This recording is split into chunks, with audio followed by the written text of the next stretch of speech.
محمد تاج رسل اللہ قاطبۃ، محمد صادق الاقوال والکلم، محمد ذکرہ روح لانفسنا، محمد شکرہ فرد علی الامم۔ ربی صلی وسلم دائما ابدا علی حبیبک خیر الخلق کلہم۔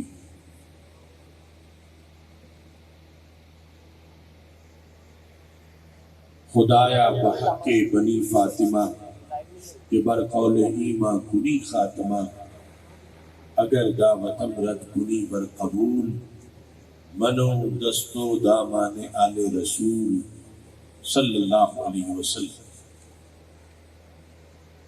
بحمد اللہ ملا حق سے عقیدہ اہل سنت کا، بحمد اللہ ملا حق سے عقیدہ اہل سنت کا، پڑھا ہے قدسیوں نے بھی قصیدہ اہل سنت کا۔ زمیں ہے اہل سنت کی، زمانہ اہل سنت کا، بنایا رب نے جنت میں ٹھکانہ اہل سنت کا۔ زبان مصطفیٰ سے یہ ملا ہم کو لقب واضح، زبان مصطفیٰ سے یہ ملا ہم کو لقب واضح، عطائے مصطفیٰ ہے آب و دانہ اہل سنت کا۔ اٹھو منزل ملے گی تو مزے کی نیند سو لیں گے، کرو اب کام تھوڑا سا روزانہ اہل سنت کا۔ سنو فکر رضا میں ہی بقا ہے آج بھی اپنی، کوئی تجھ کو نہ بھٹکائے بیگانہ اہل سنت کا۔ اللہ تبارک و تعالی جل جلالہ وعم نوالہ واتم برہانہ وعظم شانہ وجل ذکرہ وعز اسمہ کی حمد و ثنا، اور حضور سرور کائنات، مفخر موجودات، زینت بزم کائنات، دستگیر جہاں، غم گسار زمان، سید سربراں، حامی بے کساں، قائد المرسلین، خاتم النبیین، احمد مجتبی، جناب محمد مصطفیٰ صلی اللہ علیہ وآلہ وصحبہ وبارک وسلم کے دربار گہربار میں ہدیہ درود و سلام عرض کرنے کے بعد، زینت مسند صدارت، پیر طریقت، رہبر شریعت، حضرت قبلہ پیر محمد بشیر حیات نقشبندی مجددی صاحب زید شرفہ، نہایت ہی معزز و محتشم سادات کرام، علماء و مشائخ، وارثان منبر و محراب، عوام اہل سنت، رب ذوالجلال کے فضل اور توفیق سے آج ہم ایک بار پھر حضرت خواجہ خواجگان، حضرت قبلہ پیر میاں محمد حیات نقشبندی مجددی قدس سر العزیز کے سالانہ عرس مقدس کی تقریب میں شریک ہیں۔ تحریک حیات النبی صلی اللہ علیہ وسلم کے زیر اہتمام آج کا یہ عظیم الشان اجتماع انعقاد پذیر ہے۔ میری دعا ہے خالق کائنات جل جلالہ حضرت صاحب عرس رحمہ اللہ تعالیٰ کے درجات کو مزید بلند فرمائے، اور ہم سب کو آپ کے فیوز و برکات سے حصہ عطا فرمائے۔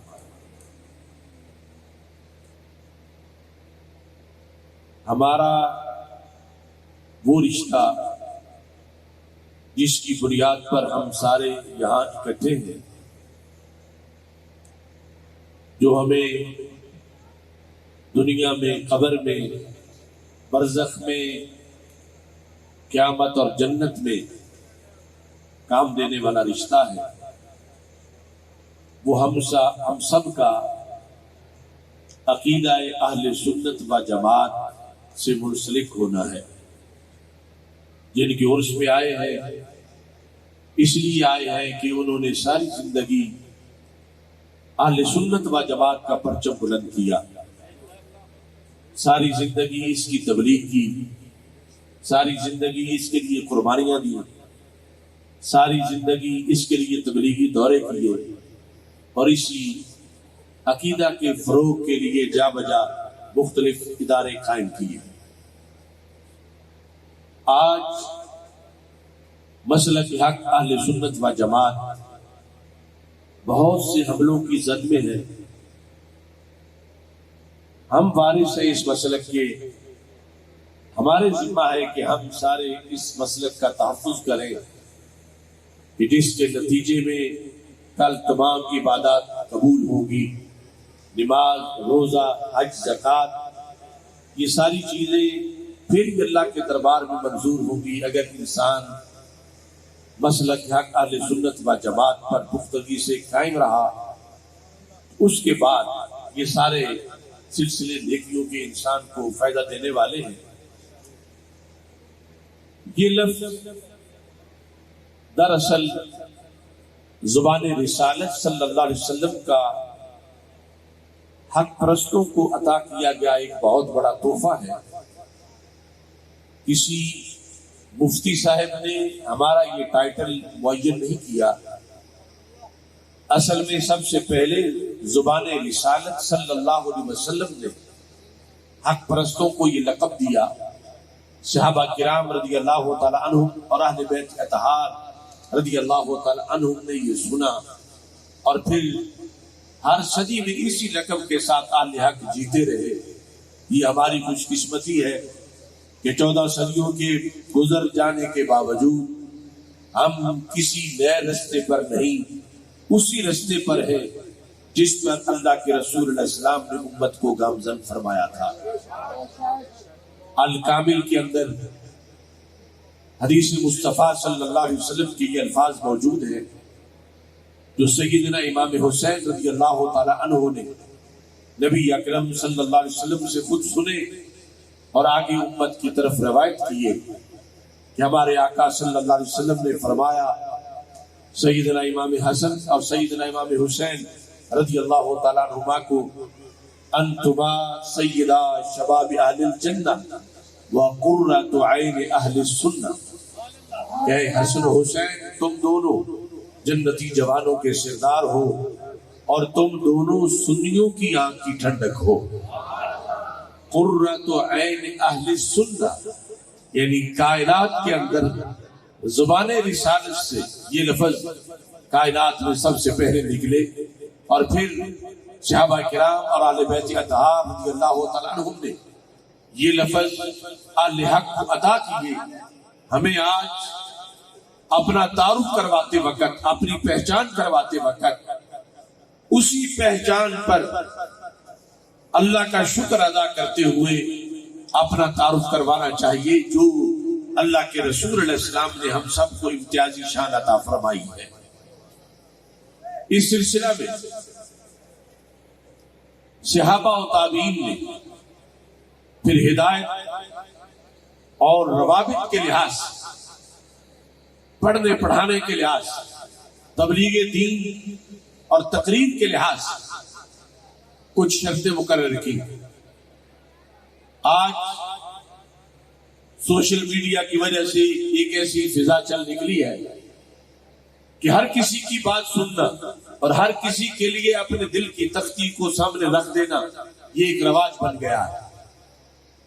حالانکہ آج ہماری صلاحیتیں بہت کمزور ہیں اور وہ صلاحیتیں جو دور تابعین میں طلباء کی صلاحیتیں تھیں، بڑے بڑے صوفیاء اور علماء کی صلاحیتیں تھیں، وہ بڑی مضبوط صلاحیتیں تھیں. لیکن اس وقت بھی سنی عقیدے کی شرط لگائی گئی کہ اور تو اور رہا، اگر کوئی حدیث بھی بیان کرے گا تو وہ حدیث تب لکھی جائے گی اگر وہ سنی عقیدے والا بیان کر رہا ہے. ہمارے مسلک کی عظیم کتابوں میں جو صحیح مسلم شریف ہے اس کے آغاز کے اندر یہ بات اصولوں میں لکھی گئی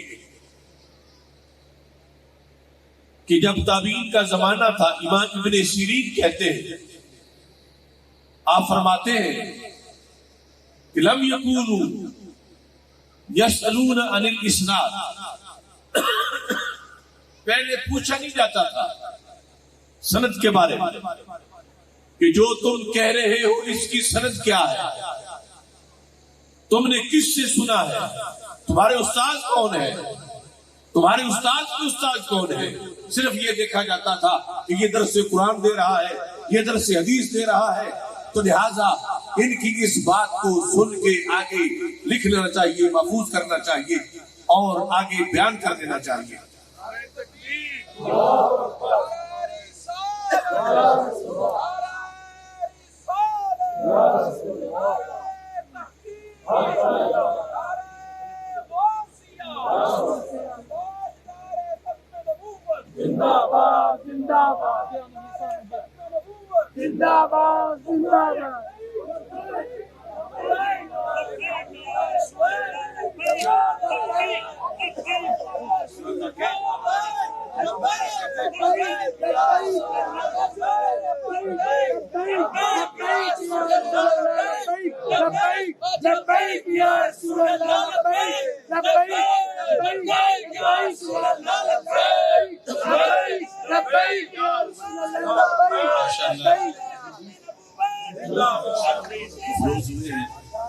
سارے حضرات تشریف رکھے، تو میں یہ ذکر کر رہا تھا کہ ابھی تابعین کا زمانہ تھا، کوئی لمبا سفر امت نے طے نہیں کیا تھا۔ اگر آج اس وقت اگر 100 فتنہ تھا تو آج کروڑوں فتنے۔ اس وقت تابعین کے زمانے میں رشد و ہدایت حاصل کرنے کے لیے کس کی تقریر سننی ہے، کس کے درس میں بیٹھنا ہے، شرط لگائی گئی۔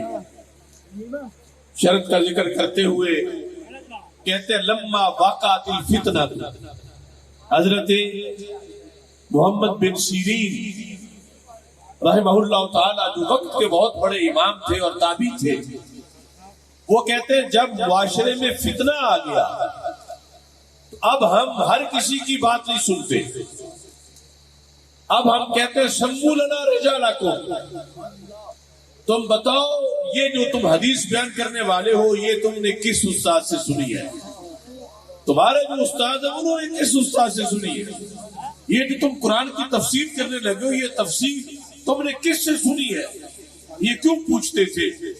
کہتے ہیں پوچھنے کا سبب اصل میں یہ تھا کہ ان قانون من اہل سنت یؤخذ حدیثہم، کہ اگر استاد سنی ہے تو پھر تو حدیث کو قبول کیا جائے گا، اور اگر استاد بدعتی ہے، اہل سنت کے عقیدے سے ہٹ کر ہے، تو پھر ان کی بات معتبر نہیں، اگرچہ وہ اس کو حدیث کہہ کے بیان کر رہے ہیں لیکن بات معتبر ہونے کے لیے پہلے راوی کا صحیح العقیدہ ہونا ضروری ہے۔ جب تابعین کے زمانے میں سوائے اہل سنت کے اور کوئی پہچان نہیں تھی تو آج کوئی دوسری پہچان کس طرح ہو سکتی ہے؟ اس بنیاد پر آگے یہ سلسلہ چلتا آیا۔ حضرت امام اعظم ابو حنیفہ رحمۃ اللہ علیہ نے فقہ اکبر کے اندر اور پھر المسائہ میں خصوصی طور پر فرمایا کہ میرے دوستو جان لو اہل سنت ہونے کی 12 شرطیں ہیں۔ حالانکہ وہ جانتے تھے کہ میں اسلام کی شرطیں بیان کروں، اسلام ہمارا تعارف بیرونی محاذ پر ہے، یہود و نصارہ کے مقابلے میں ہماری پہچان اسلام ہے، اور اسلام کے اندر اسلام کی چھتری کے نیچے گھسے ہوئے 2 نمبر لوگوں کے مقابلے میں ہماری پہچان اہل سنت و جماعت ہے۔ کچھ لوگ آج یہ سمجھتے ہیں کہ شاید یہ ملاؤں کی تنگ نظری ہے کہ انہوں نے اسلام کے اندر ایک علیحدہ پھر فقہ بنا دیا، نہیں، یہی اسلام کی پہچان ہے، یہی اسلام کی شناخت ہے، اور اس شناخت کے لحاظ سے جہاں امام اعظم ابو حنیفہ رحمۃ اللہ علیہ تابعین کے اندر اس کی شرائط لکھ رہے تھے، وہی چلتے چلتے داتا گنج بخش اجمیری رحمۃ اللہ علیہ اپنے عہد میں اہل سنت کے نام سے اسلام کی پہچان کروا رہے تھے، اور پھر اسی پہچان کو حضرت مجدد الفسانی رحمۃ اللہ علیہ نے مکتوبات شریف میں حضرت خواجہ عبید اللہ احرار رحمہ اللہ تعالیٰ کے حوالے سے لکھا کہ حضرت خواجہ عبید اللہ احرار فرماتے تھے، آپ فرماتے ہیں کہ اگر جمی احوال و مواجید را پروا جمع کنند و حقیقت مارا باقیدہ اہل سنت متحلہ نہ سازن جز خرابی ہے جمی دانم۔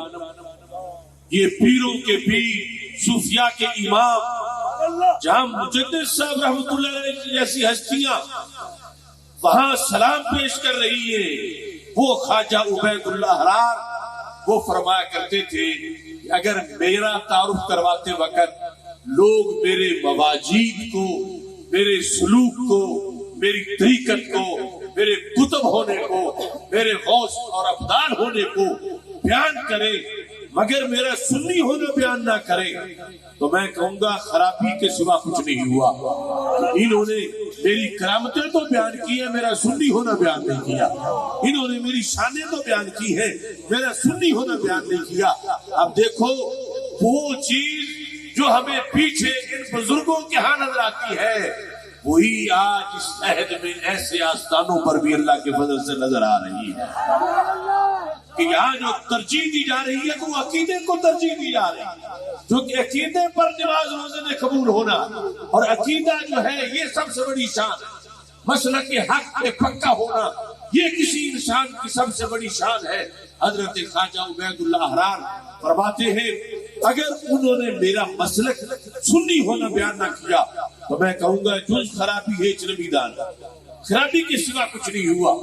اور دوسری طرف فرماتے ہیں اگر جمی خرابی ہارا پرما جمع کنند، اگر مجھ پر لا کر لوگ تھوپ ڈالے ہر عیب کو، حالانکہ مجھ میں نہیں، ہر عیب نقص میری طرف منسوب کرے کہ عبید اللہ احرار میں یہ بھی عیب ہے، یہ بھی عیب ہے، یہ بھی عیب ہے، لیکن آخر میں یہ کہہ دے سنی پکا ہے تو کہتے میں سمجھوں گا میرے تعارف کا حق ادا ہو گیا ہے۔ اس بنیاد پر ہمیں آج نئے سرے سے اپنے مسلک کا نام لیتے وقت اللہ کا کروڑوں بار شکر ادا کرنا چاہیے کہ ہم کسی گھڑے ہوئے فلسفے پر نہیں بلکہ قرآن و سنت سے پڑے ہوئے سبق پر ہیں۔ ہم اس شاہراہ حیات پر ہیں کہ جس پر پہلے لاکھوں لوگ چل کے اللہ کے ولی بن چکے ہیں، کروڑوں لوگ جنتی بن چکے ہیں، اور یہی وہ مسلک، یہی وہ راستہ ہے کہ جس کے لحاظ سے سید عالم نور مجسم شفیع معظم صلی اللہ علیہ وسلم سے اس وقت پوچھا گیا جب امت کی تقسیم کی سرکار نے خبر دی کہ امت مستقبل میں بٹ جائے گی، تو پوچھا گیا کہ یا رسول اللہ صلی اللہ علیہ وسلم ان ناجیہ منہا واحدہ، جو آپ فرما رہے ہو کہ باقی سب عقیدے کی بنیاد پہ جہنم میں ہوں گے اور جنتی ایک جماعت ہوگی، وہ کون سی جماعت ہے جو عقیدے کی بنیاد پہ جنتی ہو؟ فرما ہم اہل السنت والجماعت۔ یاد رکھیں امتحان عقیدے کا بھی ہے، امتحان عمل کا بھی ہے۔ یہ نہیں کہ صرف عقیدے میں پاس ہے تو آگے عمل کا کوئی پوچھے گا نہیں، وہ مرجیہ کا عقیدہ ہے۔ ہمارے نزدیک عمل کی بڑی ویلیو ہے، لیکن عمل پوچھا تب جائے گا جب کوئی عقیدے کے پیپر میں پاس ہوگا۔ اگر عقیدے کے پیپر میں فیل ہو گیا، نماز روزہ حج زکات کوئی چیز قبول ہی نہیں ہوگی۔ اور عقیدے کا پیپر پاس کرنے کے لیے جو مسلک ضروری ہے اس کو اہل سنت و جماعت کہا جاتا ہے۔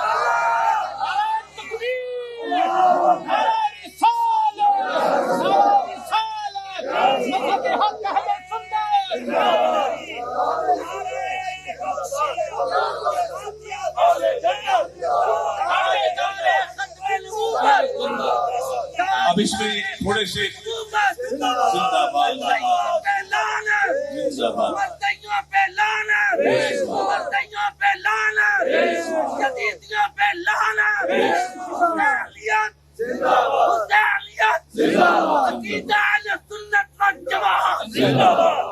اب ہم جس وقت کسی چیز کو اتنا نادر نایاب اور قیمتی سمجھتے ہیں تو نقل اسی کی تیار ہوتی ہے جو اصل کام دینے والی ہے. نقل اصل کی ہوتی ہے. 2 نمبر اسی کا بناتے ہیں لوگ جس کا پہلے 1 نمبر ہے.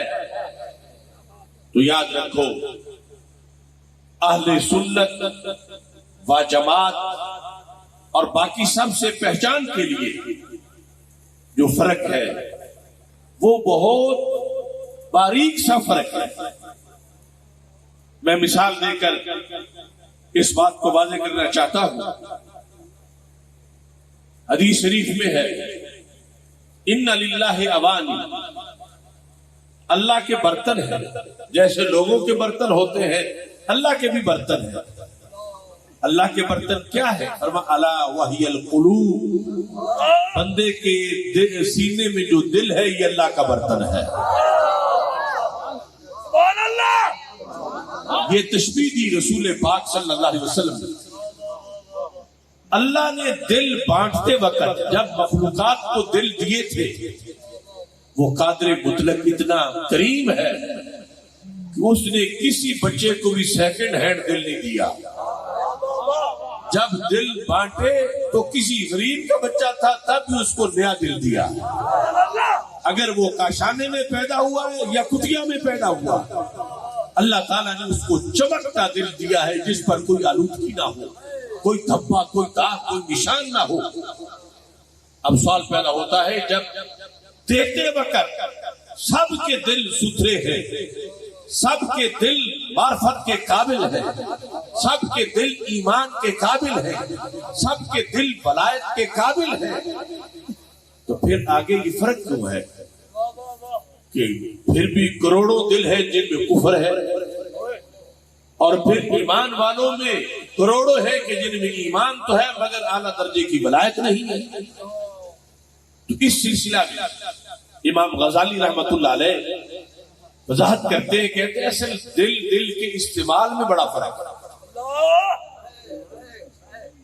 دل دیتے وقت رب نے کوئی ٹیڑھی تقسیم نہیں کی، اللہ نے تو کرم کر دیا. یہاں تک کہ فرمایا کل مولود یولد علی الفطرہ، بچہ کسی کے گھر بھی پیدا ہو اللہ اس بچے کو فطرت پہ پیدا فرماتا ہے. فطرت کا مطلب اسلام بیرونی محاذ پر اور اہل سنت اندرونی محاذ پر. وہ کسی گھر میں بھی پیدا ہو اللہ اس کو فطرت پہ پیدا فرماتا ہے. اب فطرت پہ جب پیدا ہوئے تو پھر کچھ جہنمی کیوں ہے، کچھ جنتی کیوں ہے؟ تو فرماتے ہیں یوں سمجھو کہ جیسے قحط پڑا ہو، بارش نہ ہو رہی ہو، خشک سالی ہو، انتظار ہو کہ کہیں بارش ہو جائے، اتنے میں بادل بنے اور بارش برسنا شروع ہو جائے تو ہر ایک کو ڈیمانڈ ہے کہ پانی جلدی اکٹھا کروں. تو سب نے اپنے اپنے برتن، ظاہری برتن رکھ دیے کہ بارش برسے تو کچھ پانی فوری اکٹھا ہو جو ہم استعمال کریں. تو رسول پاک صلی اللہ علیہ وسلم کی اس حدیث کو سامنے رکھتے ہوئے امام غزالی کہتے ہیں سارے لوگوں نے برتن سیدھے رکھے ہوئے ہیں اور انہی میں ایک بندہ ہے جس نے برتن الٹا رکھا ہوا ہے. بارش گھنٹوں برسی اور اس نے جل جل کر دی اور جن جن کے برتن سیدھے تھے سب بھر گئے مگر اسی قسم کا برتن جو بناوٹ میں انہی برتنوں جیسا تھا، جو اپنی قابلیت میں انہی برتنوں جیسا تھا لیکن بڑا الٹا تھا، اس کے ذمے اس کے حصے ایک قطرہ بھی نہیں آیا. وہ برستی بارش میں بھی محروم رہ گیا، اسے کچھ بھی نہیں ملا. اب نہ تو ٹیڑھی تقسیم بارش نے کی ہے اور نہ برتن دینے والے نے کی ہے. اسی نے بارش برسائی, اسی نے برتن دیے. اب ایک طرف برتن بھر گئے اور پیاس بجھ گئی اور دوسری طرف برتن بالکل خالی ہے, کئی لیٹر تو کیا ایک قطرہ بھی نہیں ہے. تو فرق یہ ہے کہ برتن کا استعمال غلط ہوا, جو وقت تھا سیدھا رکھنے کا اس نے الٹا کر دیا. تو قیمتی برتن اور قیمتی بارش کے ہوتے ہوئے وہ محروم رہ گیا. تو یاد رکھو, کائنات تڑپ رہی تھی, پیاسی تھی ہدایت کے لیے کہ 12 ربیع الاول شریف کا ابر کرم برسا, شرق و غرب پہ, شمال و جنوب پہ. سرکار فرماتے ہیں ماسل اللہ بہ من الہدی والعلم کمثل الغیث الکثیر اصاب ارضا. فرمایا میں ایسی بارش بن کے برسا کہ میں نے زمین کا کوئی چپا بھی خشک نہیں رہنے دیا. لیکن زندہ باد زندہ باد. اب پھر کیوں کچھ کافر رہ گئے, کیوں کچھ منکر رہ گئے, سبب کیا تھا؟ تو آگے زمین کی قسموں کو بیان کر کے سرکار نے مسئلہ بیان کیا. اسی کے ضمن میں امام غزالی کہتے ہیں بارش نے تو کوئی کمی نہیں چھوڑی, ربیع الاول شریف کا فیضان تو کوئی تھوڑا نہیں ہے, میلاد کی برکت تو کوئی تھوڑی نہیں ہے. یہ جو کہتا ہے عید ہوتی تو مجھے بھی کچھ ملتا, اسے کو برتن سیدھا رکھ کے تو دیکھ کہ تجھے کیا ملتا ہے.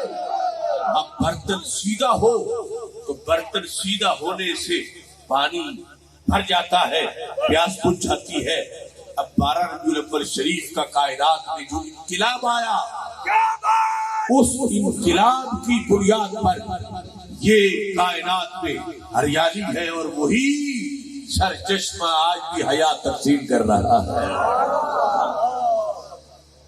اب یہاں کافر میں اور مومن میں سادہ سا فرق کیا رہا ان کے دلوں میں, کہ مومن کا برتن سیدھا ہے, کافر کا برتن الٹا ہے. نتیجہ کیا نکلا؟ مومن مالا مال ہو گیا, کافر محروم ہو گیا. مومن جنتی بن گیا اور کافر جہنمی رہا. مومن اور کافر کا ڈائریکٹ مقابلہ یہ سمجھ میں آ جاتا ہے, لیکن جب منافق درمیان میں آ جائے تو پھر آزمائش شروع ہو جاتی ہے. کیونکہ برتن تو اس کا بھی سیدھا ہے. برتن سیدھے سے مراد کلمہ پڑھ لینا ہے, برتن سیدھے سے مراد نماز پڑھ لینا ہے, برتن سیدھے سے مراد حج کر لینا ہے. نتیجہ میں منافق اور کافر ایک جیسے ہیں. کافر برتن الٹا رکھ کے محروم ہے, منافق سیدھا رکھ کے محروم ہے. کافر الٹا رکھ کے اس کے پاس ایک قطرہ نہیں, منافق نے سیدھا رکھا ہے لیکن پھر بھی ایک قطرہ نہیں. تو سیدھا ہونے کے باوجود یہ کیوں محروم ہے؟ منافقت وہ ٹھوکر ہے کہ جس سے برتن میں دراڑ پڑ جاتی ہے, داخل ہوتا بہت ہے ٹھہرتا کچھ بھی نہیں. داخل ہوتا ہے ٹھہرتا کچھ بھی نہیں. اب یہ آزمائش ہے. کچھ لوگ بھولے سے کہتے ہیں جب برتن سیدھا ہے تو اسے مسلمان جیسا سمجھو.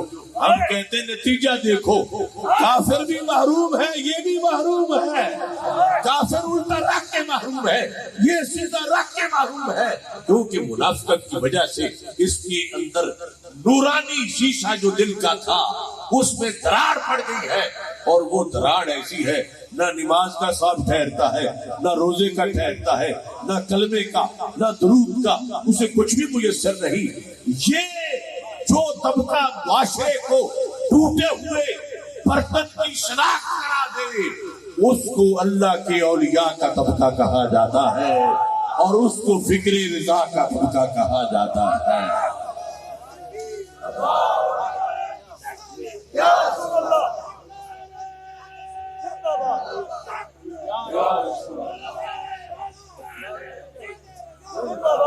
ہم سے اب تک لوگ جھگڑا کرتے ہیں جب وہ بھی قرآن پڑھ رہے ہیں جب وہ بھی حدیث کا درس دے رہے ہیں، یا جب وہ بھی محبت اہل بیت کا دعویٰ کر رہے ہیں، جب فلاں بھی محبت صحابہ کا دعویٰ کر رہا ہے، جب وہ بھی چلا کاٹ رہے ہیں، جب وہ بھی نمازیں پڑھ رہے ہیں، تو تم پھر ان کو محروم کیوں کہہ رہے ہو کہ وہ بالکل خائب و خاسر دنیا سے چلے گئے؟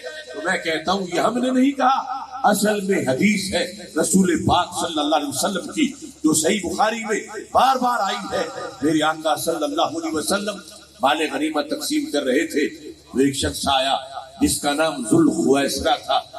وہ بظاہر یہودی نہیں تھا، کرسچن نہیں تھا، ہندو سکھ نہیں تھا، وہ یہی کلمہ پڑھنے والا تھا، امت مسلمہ میں پڑھا جاتا ہے، لیکن اس کا منافقت کیا تھی کہ وہ کلمہ پڑھ کے بھی سرکار کو تبلیغ کر کے معاذ اللہ کمی کا تانا دے رہا تھا، کہہ رہا تھا اتق اللہ یا محمد، اللہ کے نبی رب سے ڈرو۔ اب اتق اللہ کوئی مجھے کہے تو ٹھیک ہے، آپ کو کہے تو ٹھیک ہے، تو جن کی نگاہ سے کروڑوں گناہگار ایک سیکنڈ میں جنتی بن جائے، ان کو بھی تقوی کی جو تبلیغ کرے تو وہ خود بیمار ہے۔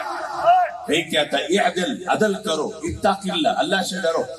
اس موقع پر جب حضرت عمر رضی اللہ تعالیٰ نے پوچھا یا رسول اللہ صلی اللہ علیہ وسلم اضرب عنق ھذا المنافق، اجازت دو میں اس منافق کا گلا کاٹوں، اس کا سر اتاروں۔ دوسری روایت میں حضرت خالد بن ولید رضی اللہ تعالیٰ نے پوچھا مجھے اجازت دو۔ اب میرے آقا صلی اللہ علیہ وسلم نے کیا فرمایا؟ یہ نہیں فرمایا کہ یہ پکا مومن ہے، کلمہ اس نے پڑھا ہے، اس نے کیا کیا کہ یہ ایسا تم کہہ رہے ہو؟ سرکار نے فرمایا ہاں اس نے واقعی میری توہین تو کی ہے اور اس کی یہ سزا بنتی ہے، لیکن میں بھی خود تمہارے سامنے ہوں، تو عمر میں تمہیں اس کو قتل کرنے کی ابھی اجازت نہیں دے رہا، کیونکہ آگے ایک سلسلہ آزمائش کا اسی سے چلنا ہے۔ یخرج من ذکر ھذا الرجل، اس کی نسل سے ایک قوم آئے گی، یقرؤون القرآن ولا یجاوز حناجرہم، قرآن پڑھیں گے مگر وہ قرآن ان کے حلق سے نیچے نہیں اترے گا۔ قرآن پڑھیں گے مطلب کیا بنا؟ وہ حدیث کی جو مثال ہم نے دی، تلاوت ہوگی مگر منافقت کی جو دراڑ ہے برتن میں ٹھہرے گا کچھ نہیں۔ یقرؤون القرآن، یہ طبقہ گرنتھ والا نہیں ہوگا، قرآن پڑھے گا لیکن کیا ہوگا؟ لا یجاوز حناجرہم، ان کے حلق سے نیچے نہیں اترے گا۔ تو کس میں دو بتا دی تلاوت کی، ایک وہ کہ قاری صاحب زبان سے پڑھے تو سب کے دلوں پہ اثر کر جائے، ان کے اپنے دل پہ اثر کر جائے، دوسرا وہ کہ پڑھ تو لے مگر نیچے حلق سے نہ اترے۔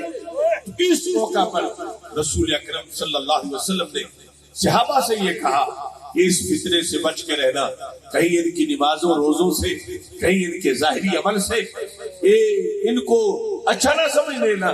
فرمایا یہ طبقہ جو اس بندے کی نسل سے آئے گا جسے آج میں چھوڑ رہا ہوں، وہ کیسا طبقہ ہوگا؟ یحقر احدکم صلاتہ ما صلاتہ وصیامہ ما صیامہ وعملہ ما عملہ۔ فرمایا کہ صحابہ تم اپنی نمازیں اس کی اولاد کی نمازوں کے مقابلے میں حقیر جانو، اور اپنے روزے اس کے روزوں کی جو اس کی نسل سے لوگ آئیں گے ان کے مقابلے میں حقیر جانو گے، یعنی اس کی نسل میں وہ روزے دار بھی ہوں گے، وہ نمازی بھی ہوں گے، وہ عاملہ ہوں گے، بڑے دینی کاموں کے ان کے چرچے ہوں گے، لیکن یمرقون من الدین کما یمرق السهم من الرمیہ۔ فرمایا میں مثال دے کے بتاتا ہوں لوگوں، سرکار دو عالم صلی اللہ علیہ وسلم نے فرمایا جیسے شکار کو تیر لگتا ہے، اندر داخل ہوتا ہے، اندر داخل ہو کے پھر باہر نکلتا ہے، تو کچھ بھی تیر کے ساتھ نہیں نکلتا، خالی تیر شکار کے بدن سے نکل جاتا ہے۔ اور ایسے ہی یہ لوگ نماز روزے اور ظاہری اعمال سے نکلیں گے تو بالکل خالی نکل جائیں گے، دنیا سے خالی ہاتھ چلے جائیں گے، نہ نماز نہ روزہ نہ حج نہ زکات، کسی چیز کا ان کو ثواب نہیں ملے گا، اس واسطے کہ ان کے برتن میں وہ دراڑ ہے کہ بظاہر پڑھتا بہت کچھ ہے مگر ٹھہرتا کچھ بھی نہیں ہے۔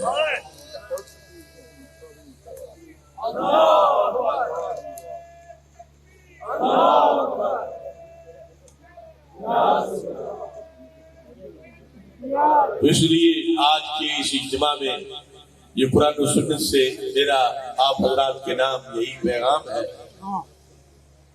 کہ سونا جنگل رات اندھیری چھائی بدلی کالی ہے، سونے والوں جاگتے رہنا چوروں کی رکھوالی ہے، آنکھ سے کاجل صاف چرا لے یا وہ چور بلا کے ہیں، تیری گشنی تاکی ہے اور تو نے نیند نکالی۔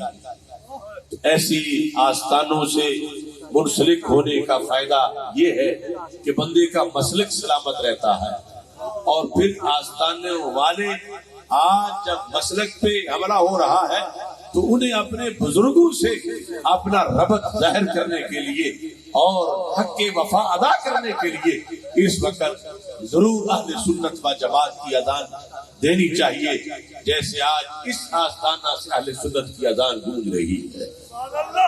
یا رسول اللہ لبیک لبیک لبیک، یا رسول اللہ لبیک لبیک لبیک، یا رسول اللہ لبیک صلی اللہ زندہ باد زندہ باد زندہ باد۔ اللہ تعالیٰ میری اور سب کی حاضری اپنے دربار میں قبول فرمائے، اور میں آپ سب سے دعا کا طلبگار ہوں، میرے لیے دعا کریں اللہ شفاء کاملہ عاجلہ عطا فرمائے۔ وآخر دعوانا ان الحمدللہ۔ مرحبا مرحبا مرحبا۔